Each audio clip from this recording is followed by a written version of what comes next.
Mike Howell sits alone in a police holding cell, his wrists locked in handcuffs as he shakes uncontrollably. A mysterious man walks into the interrogation room while Mike's mother watches from outside. Strange images flash through Mike's mind: a blood-covered spoon, a frying pan, a stuffed teddy bear, and moments of chaos he can't explain. Somehow, everything that happened over the last few days has turned his quiet life upside down. Just 3 days earlier, Mike's biggest concern was proposing to the love of his life. He lives in the sleepy town of Lyman, West Virginia, sharing a simple life with his girlfriend, Phoebe. Mike spends most of his time smoking weed, sketching cartoons, and working at a nearly empty convenience store. Despite his laid-back personality, he's deeply devoted to Phoebe and has secretly planned a dream vacation to Hawaii, hoping to ask her to marry him during the trip. But when the day finally arrives, things immediately go wrong. As they prepare to board their flight, Mike is overwhelmed by a crippling panic attack inside the airport restroom. No matter how hard he tries, he can't force himself onto the plane, causing them to miss the flight completely. Feeling guilty, he apologizes over and over, convinced he's ruined everything. Phoebe doesn't get angry. Instead, she reassures him that the trip can always wait, and the two head back home together. Meanwhile, hundreds of miles away, inside a secure CIA facility, former operative Victoria Lassiter reviews classified files tied to a long-forgotten government project. Her former assistant, P.D. Douglas, interrupts her just as she receives an encrypted phone call containing a coded message. The strange phrase immediately alerts Victoria that someone connected to an old experiment has become active again. She confronts senior officials Avery and Adrian Yates, who both know exactly who the message refers to: Mike Howell. Years earlier, Victoria helped create a secret CIA program designed to turn ordinary people into highly trained assassins. Mike was one of its most successful test subjects. Yates, however, believes the safest solution is simple: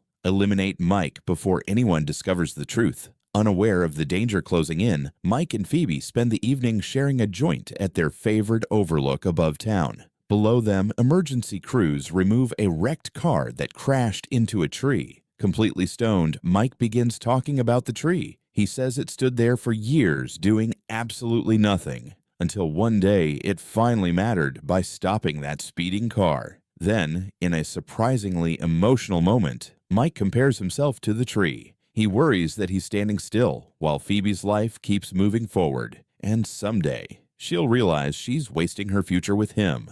Phoebe gently dismisses the idea, reminding him that she's exactly where she wants to be. The following day, Mike visits his close friend Rose to pick up a stash of fireworks. He plans to use them later that evening as part of his surprise proposal. At work, however, his ordinary routine is interrupted. An older woman walks into the convenience store carrying a cup of soup and a bottle of milk. She speaks to Mike using bizarre phrases that sound completely meaningless. Mike stares at her, confused, assuming she's either lost or mentally unstable. Frustrated that he isn't responding, the woman leaves without another word. Needing a break, Mike steps outside with the soup and lights a joint. That's when he notices two strangers crouched beside his car, quietly attaching something near the tires. Thinking they're just thieves, Mike casually calls out to them. Instead, both men pull out knives and charge toward him. What happens next shocks even Mike himself. Without thinking, his body moves on instinct. He throws the scalding soup into one attacker's face, snatches away both knives with incredible speed,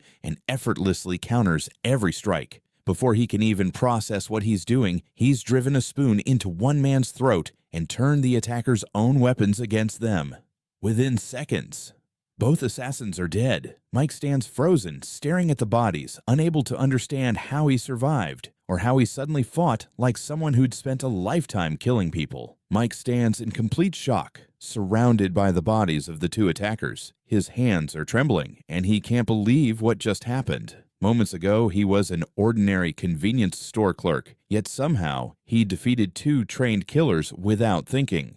Terrified, he immediately calls Phoebe and begs her to come to the store. She arrives within minutes and is just as stunned by the gruesome scene. Before either of them can figure out what to do next, the local sheriff and his deputies arrive. Since both Mike and Phoebe are familiar faces around town, the officers are confused about how the peaceful young couple ended up standing over two dead men. The pair are taken to the sheriff's station while the authorities try to make sense of the incident. Elsewhere, Adrian Yates receives the report he'd been expecting.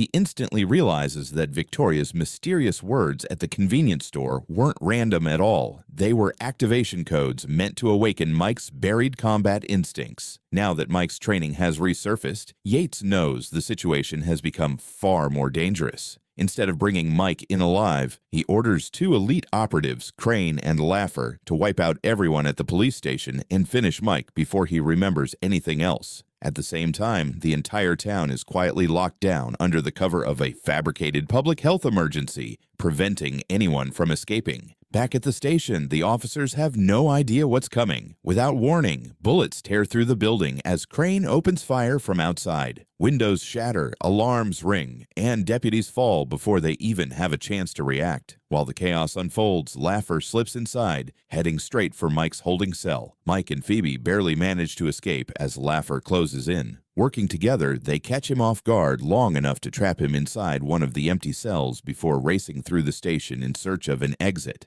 As they burst outside, Crane calls out to Mike and casually tosses something toward him. It's a live grenade. To Mike's own surprise, he catches it effortlessly. Without hesitation, he throws it back with perfect accuracy. The explosion destroys part of the station, sending Crane flying. Rather than running away, Mike charges directly at the surviving assassin. His movements are almost automatic, driven by instincts he doesn't understand. After a brutal hand-to-hand fight, he overpowers Crane and leaves her lifeless on the pavement. The couple finally escape and rush back toward the convenience store, hoping Mike's car can get them out of town. Still overwhelmed by everything that's happened, Mike begins questioning his own sanity. He can't understand how he suddenly knows how to fight like a professional killer. Phoebe tries to calm him down, reminding him that they'll figure everything out together. As they embrace beside the car, a plastic bag drifts across the parking lot in the wind. The bag catches on the vehicle. An instant later, the entire car explodes. The assassins Mike killed earlier had secretly planted a bomb beneath it before confronting him.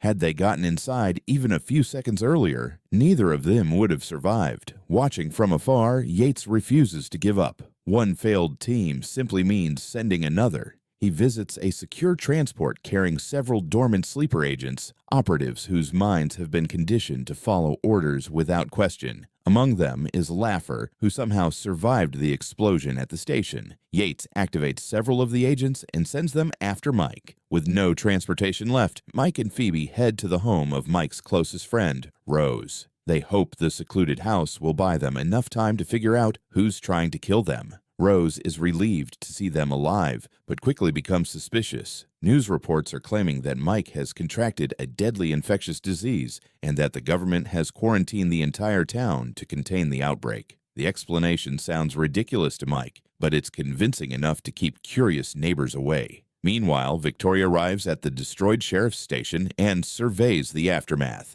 Seeing Crane's body confirms her worst fear, Yates has abandoned all restraint and is eliminating anyone connected to the old program. She secretly contacts Petey, asking him for access to classified files. Although Petey is nervous about helping her, he sends over documents detailing the backgrounds of Crane and Laffer, along with weapons she can use to protect Mike. As Victoria studies the files, she discovers something disturbing. Yates has been recruiting emotionally unstable individuals and turning them into disposable assassins through the same experimental program Mike once survived. Determined to stop him, Victoria asks Petey to continue helping her. Petey hesitates. Officially, Victoria has now been branded a traitor by the CIA, and anyone assisting her risks sharing the same fate. While Mike and Phoebe believe they've finally found a safe place to hide, a new team of assassins is already closing in. As darkness settles over Rose's property, the house appears quiet. Mike finally has a chance to catch his breath, while Rose tries to convince himself that everything happening outside is just government madness. Unfortunately, their hideout has already been discovered. Several sleeper agents silently surround the house. Instead of storming inside immediately, they feed a toxic gas through the ventilation system, slowly filling every room without anyone noticing. Within minutes, everyone inside begins coughing. Rose and his friends are caught in the crossfire, while Mike and Phoebe fight desperately to stay alive. Even after defeating another attacker, Mike collapses from the poison. Thinking quickly, Phoebe recovers an antidote from one of the operatives and manages to save his life. As Mike regains consciousness, he realizes Phoebe knew far too much about the gas and the antidote. Pressured to explain herself, she finally reveals the secret she's been hiding for years. She works for the CIA. Her original mission was to monitor Mike and make sure he never rediscovered the abilities buried inside him. Although she insists that her love for him became genuine, Mike feels completely betrayed, believing the life they built together was nothing more than another assignment.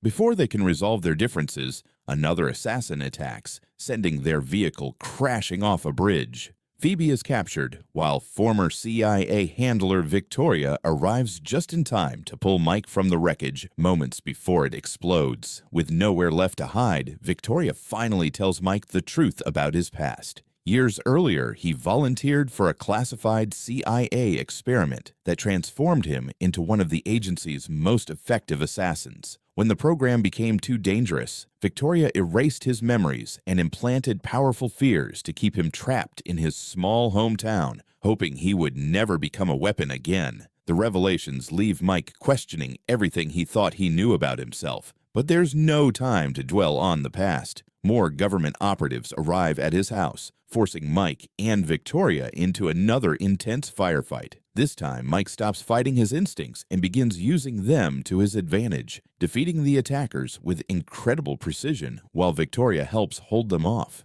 At the same time, CIA analyst Petey secretly sabotages Adrian Yates' plan by preventing a devastating drone strike that would have destroyed the entire neighborhood. Realizing Mike can't be eliminated so easily, Yates proposes one final exchange. If Mike wants Phoebe back alive, he'll have to meet him at a nearby supermarket. Knowing it's almost certainly a trap, Mike agrees anyway. Armed with nothing but determination and a box of fireworks that were originally meant for his marriage proposal, Mike storms the supermarket. The fireworks create chaos as he battles through wave after wave of trained assassins, turning ordinary store items into deadly weapons. One by one, his enemies fall until only Laffer remains. Their brutal fight ends unexpectedly when Laffer briefly breaks free from his conditioning, admitting that he never chose this life and acknowledging that Mike has become something greater than the program ever intended. Meanwhile, Phoebe frees herself from captivity and fights back against Yates. Victoria catches up to the corrupt CIA official and nearly kills him before Senior Officer Raymond Kruger intervenes. Outside, heavily armed federal agents surround the supermarket, but in the middle of the tense standoff, Mike ignores the guns pointed at him and finally asks Phoebe to marry him.